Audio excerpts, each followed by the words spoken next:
Hola, iniciamos esta inversión en un pilar fundamental de Amazon Web Services, AWS Route 23. Si alguna vez alguien se ha planteado cómo las grandes plataformas, o bueno, incluso aplicaciones más pequeñas, gestionan su tráfico para ofrecer respuestas rápidas y disponibilidad constante globalmente, pues Route 53 es una pieza clave en esa ecuación. Así es. Route 53 es el servicio de sistema de nombres de dominio, vamos, el DNS de AWS. Pero va mucho más allá de simplemente traducir nombres a direcciones IP. Lo realmente potente, diría yo, es su capacidad para dirigir el tráfico de Internet de forma inteligente, casi como un controlador aéreo, pero para los datos. Y esa inteligencia es lo que marca la diferencia, ¿verdad? Porque no basta con tener un servidor online y ya está. Claro, Hay que pensar en la resiliencia, o sea, ¿qué pasa si falla un componente? O en la experiencia del usuario final, cómo optimizar la velocidad para alguien en Australia comparado con alguien en España. O cómo probar una nueva funcionalidad sin lanzarla de golpe a todo el mundo. exacto. Esas son precisamente las situaciones que las políticas de enrutamiento de Route 53 nos permiten gestionar. Son, en esencia, las reglas del juego que definen cómo se distribuyen las solicitudes que llegan a nuestros dominios. Hoy vamos a analizar estas políticas que son cruciales, para cualquiera que diseñe o gestione arquitecturas en la nube, que necesiten ser no solo funcionales, sino también robustas y eficientes. Perfecto. Antes de meternos de lleno, es importante mencionar que esta charla se inspira, bueno, se basa en un análisis detallado publicado en el blog nivelepsilon.com. Ajá. Allí se profundiza todavía más en estos conceptos, con ejemplos prácticos y demás. Dejaremos el enlace en la descripción para quien quiera consultarlo después. Bien, pues entremos en materia. ¿Cuál es el punto de partida lógico, lo más básico? Lo más básico sí es la política de enrutamiento simple, la Simple Routing Policy. Su nombre es bastante descriptivo, la verdad. Me imagino que es como el hola mundo del enrutamiento en Route 53, ¿no? Un dominio que apunta a un único sitio. Correcto, es el caso más directo. Asocias un nombre de dominio como www.miwebinicial.com a un único destino. Uno solo. Uno solo. Puede ser la IP de un servidor, un balanceador de carga elástico, un LB vaya, una distribución de CloudFront, lo que sea que sirva el contenido. Es directo, muy fácil de configurar. Como una carretera de un solo carril, ¿no? Hacia un único destino. Funciona para casos sencillos, un blog, una landing page estática. Pero claro, su simplicidad es también su talón de Aquiles, ¿no? Si ese único destino falla, Pues se acabó. Efectivamente, no hay plan B ahí. Y ahí es donde la resiliencia se vuelve crucial. Y bueno, nos lleva a la siguiente política. La política de enrutamiento de failover, o failover routing policy. conmutación por error, vale, esto ya suena a tener una red de seguridad. Es tan simple como definir un servidor secundario y ya está. Es un poco más activo que eso. Configuras un recurso primario y uno secundario, sí. Pero la clave aquí es que Route 533 monitoriza constantemente la salud del primario. Usa health checks, chequeos de salud. No se limite a esperar a que algo falle de forma catastrófica. Ah, eso es vital. O sea, no es una configuración pasiva. Route 53 está vigilando activamente. ¿Y cómo funcionan esos chequeos? ¿Son fiables? Son bastante configurables, la verdad. Pueden ser desde un simple ping a intentar conectar a un puerto TCP específico o incluso verificar que una página web devuelva un código 200 OK o que contenga una cadena de texto concreta. Vale. Si varios chequeos consecutivos fallan, según los umbrales que hayas definido, Route 53 considera que el primario no está saludable y, de forma totalmente automática, redirige todo el tráfico al recurso secundario. Entiendo. Es como si el GPS detectara un atasco monumental en la ruta principal y te desviara por una alternativa viable sin que tengas que hacer nada, ¿no? Exacto. El objetivo es que el usuario final ni siquiera perciba la incidencia. Suena ideal para conseguir alta disponibilidad. Lo es. Es fundamental para aplicaciones críticas. Garantiza la continuidad del servicio ante fallos de un servidor, una zona de disponibilidad entera o incluso durante mantenimientos planificados del recurso primario. Sin embargo, bueno, hay que considerar que mantener un recurso secundario idéntico puede tener implicaciones de coste, claro. Claro. Y configurar los health checks de forma adecuada para evitar falsos positivos o el flapping, ese cambio rápido de estado, pues requiere cierta atención. Buen punto. La resiliencia tiene un coste y requiere una configuración cuidadosa. Vale, ya podemos tener un sitio básico y un respaldo. Pero, ¿cómo manejamos la geografía? Si tenemos usuarios por todo el mundo, enviar a todos al mismo servidor, aunque tenga failover, no parece lo más eficiente, ¿verdad? Para eso, entran en juego las políticas basadas en la ubicación. La más directa es la política de enrutamiento por geolocalización, Geolocation Routing. Geolocalización. Suena a dirigir el tráfico según el país o el continente del usuario. Exactamente eso. Permite definir reglas basadas en la ubicación geográfica desde donde se origina la consulta DNS. Puedes decir, mira, el tráfico de Europa a Frankfurt, el tráfico de Asia a Singapur, y el resto, pues, a Virginia, por ejemplo. Entiendo. Permite personalizar la experiencia del usuario o cumplir con normativas específicas de una región. Esto abre muchas puertas, ¿no? Mostrar contenido específico por región, cumplir con GDPR redirigiendo usuarios europeos a infraestructuras dedicadas o simplemente acercar el contenido al usuario para que vaya más rápido. Aunque claro, gestionar múltiples versiones o de despliegues regionales añade una capa de complejidad operativa, me imagino. Sin duda. Sirve para contenido localizado, restricciones geográficas, imagina derechos de distribución de vídeo, por ejemplo. Y aunque puede mejorar la latencia al acercar el servidor, hay una política todavía más específica para la velocidad pura. Pero antes de esa, hay otra variante geográfica, geoproximidad. ¿Es solo una versión más fina de geolocalización o...?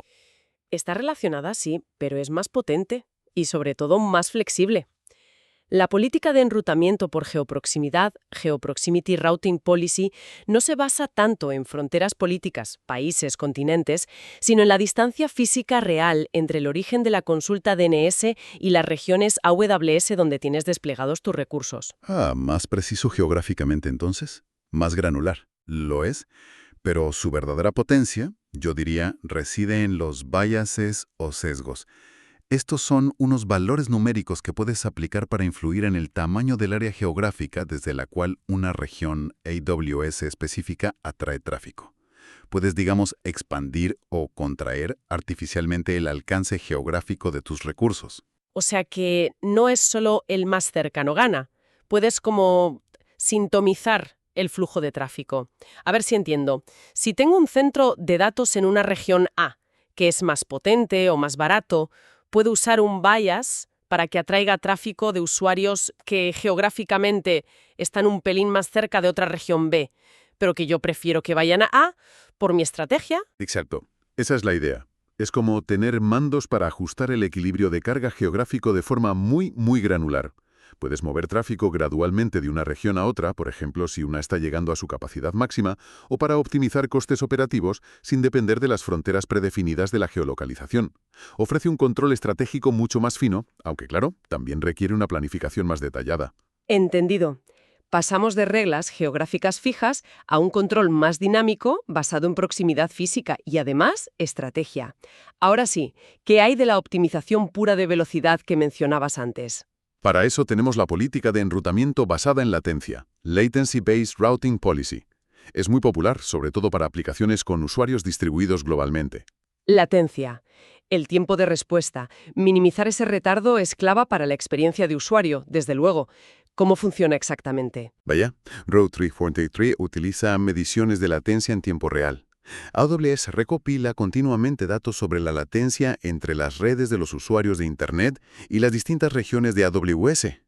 Cuando llega una consulta DNS, Route 53 identifica la región AWS que ofrece la menor latencia para ese usuario específico en ese preciso momento y devuelve la IP del recurso que tengas en esa región.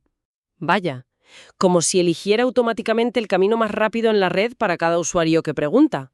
Si estoy en España, probablemente me envía un servidor en París o Frankfurt en lugar de a uno en Oregón, asumiendo que la latencia sea menor desde aquí a Europa, ¿no? Justo eso. El objetivo es minimizar el RTT, el Round Trip Time, de los paquetes de datos. Esto se traduce directamente en tiempos de carga más rápidos y una experiencia de usuario mucho más fluida, lo cual puede ser un diferenciador competitivo muy importante hoy en día. Y lo bueno es que AWS se encarga de mantener actualizados esos datos de latencia por nosotros. Muy potente para rendimiento global, sí. Hemos visto simplicidad, respaldo, geografía y velocidad. El material de nivel Epsilon también menciona la política Multi-Value Answer. ¿Qué aporta esta exactamente?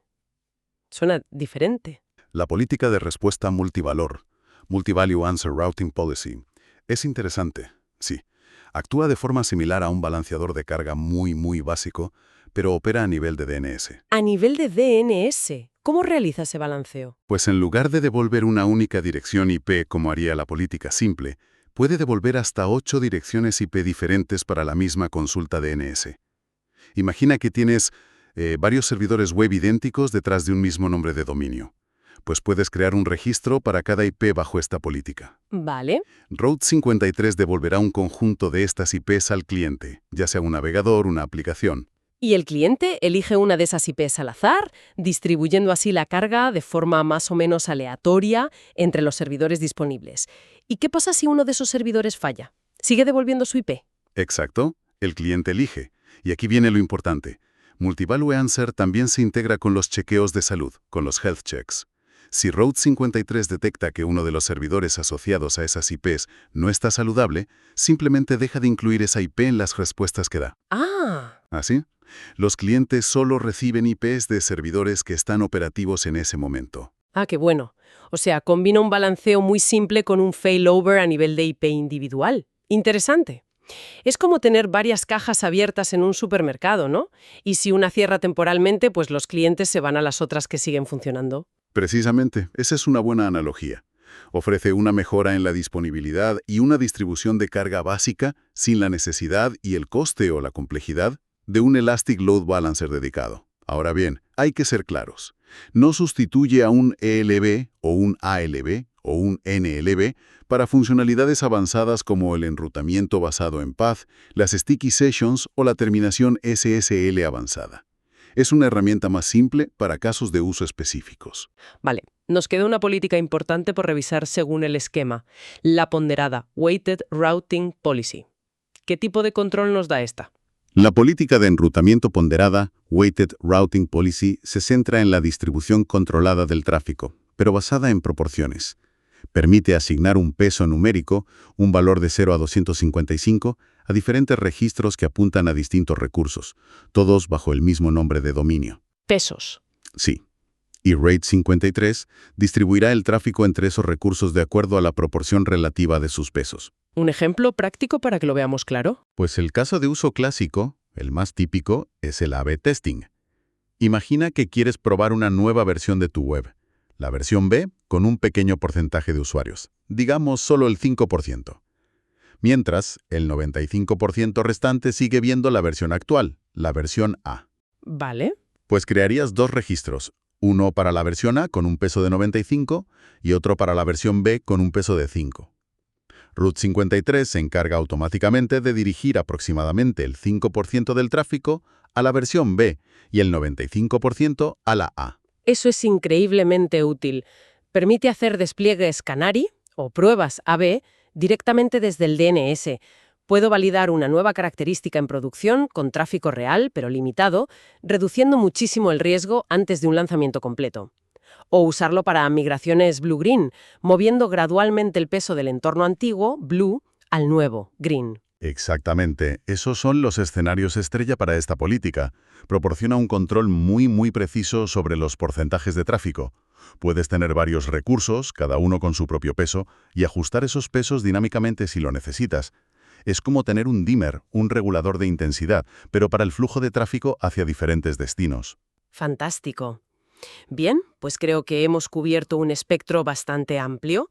Simple, failover, geolocation, geoproximity, latency, multivalue y weighted. Cada una aborda un desafío diferente en la gestión del tráfico web. Sí, y lo interesante también es que no son necesariamente excluyentes entre sí. Se pueden combinar utilizando registros alias de Route 53, que es una característica propia de AWS. Por ejemplo, podrías tener una política de latencia a nivel global que dirija a la región más rápida para cada usuario. Ajá. Entonces, ¿cuál sería la perspectiva general para alguien que trabaja con infraestructura cloud?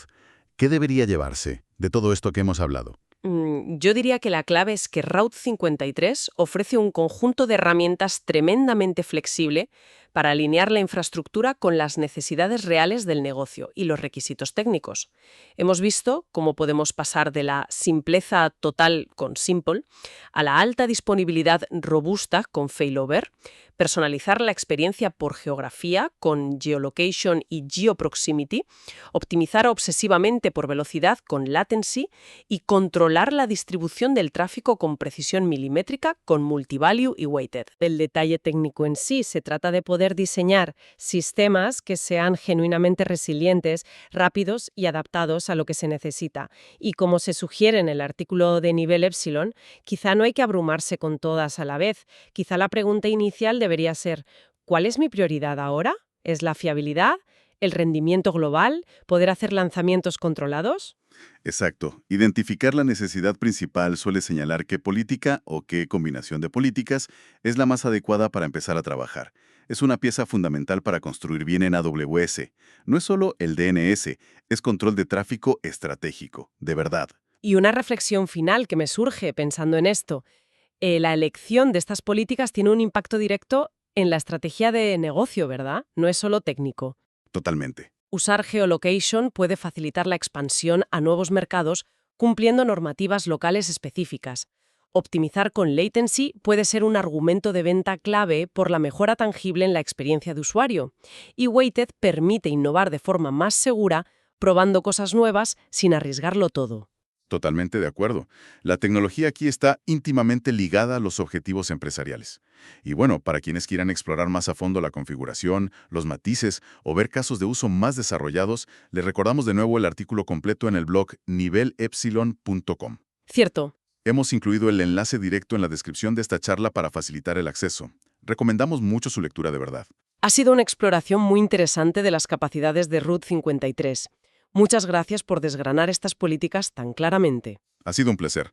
Esperamos que esta conversación haya sido útil. Hasta la próxima.